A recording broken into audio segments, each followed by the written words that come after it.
ألسنة اللهب التي التهمت مباني توتنهام الأسبوع الماضي سرعان ما امتدت إلى مناطق أخرى في لندن.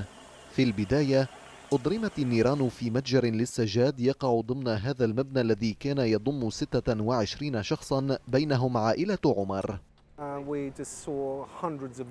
رأينا مئات الشبان يحطمون النوافذ، وفي المبنى كانت النيران ما تزال مشتعلة. كانوا يرمون إطارات إلى الداخل لتشتد النيران. صرخت زوجتي من النافذة: هناك أولاد يعيشون هنا، فلم يعرها أحد منهم أي اهتمام. ثم هرعنا إلى الخارج بملابسنا حتى أننا لا نملك أوراقا ثبوتية.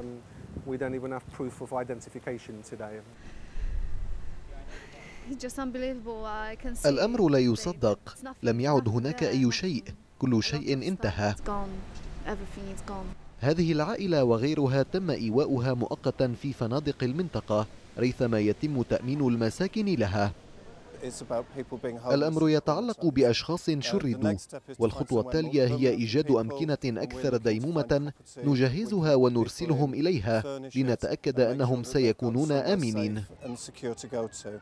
السلطات المحلية أقامت للمشردين مركزا للطوارئ يحصلون فيه على طعام وملابس، إضافة إلى مساعدة مالية ومشورة قانونية.